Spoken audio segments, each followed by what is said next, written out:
Earlier today, I did a practice session with Charles and Toshi, who are both listeners of the Essential Tennis podcast, and we got some good work in on both ground strokes and volleys. I want to show you guys the type of practice that I typically set up for my students when I'm trying to get them to work on a specific shot and really gain confidence and accuracy within a certain type of swing. And this drill right here that we're going to be going over is a ground stroke drill for both forehands and backhands. And what we've done is set up a specific target, and Charles and Toshi are rallying cross court here, hitting all forehands. And you can see the two cones that we've set out cross court from each other. Now their target specifically is between the service line and the baseline and on the deuce half of the singles courts in this particular rally that they're in right now. In a second, they're going to switch over to backhands. And now you can see the targets are on the ad halves of the courts.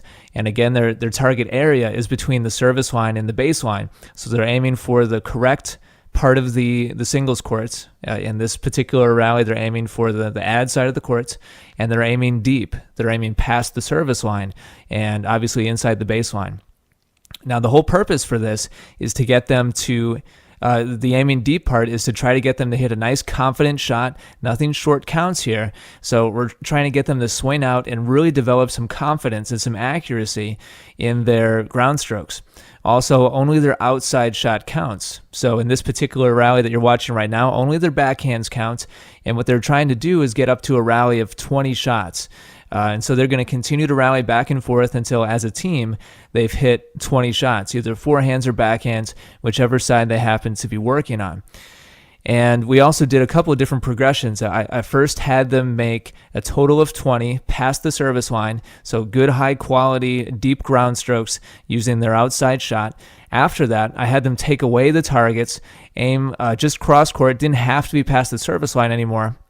And I had them complete rallies of 7 in a row, where it had to be a certain number of shots in a row inside the correct half of the court.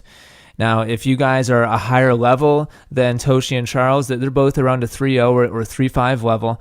If you're a 4-0 or 4-5, I would strongly suggest that you and your partner aim past the service line and try to make a certain number of shots in a row. You can make that 5, 7, 10 shots in a row past the service line. If you're just starting off in tennis, or if you're a 3-0 player, then give yourself a deep target to aim for and just go for a total number like Toshi and Charles were doing here. But either way, make sure that you guys have a specific target when you set out to practice. It's very important, and this is kind of a higher concentration or higher focus practice session than most players typically do.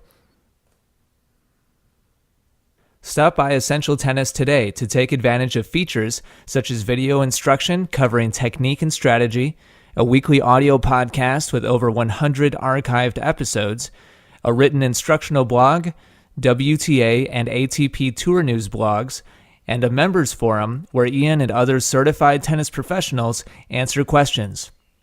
Best of all, it's all free. Check it out today.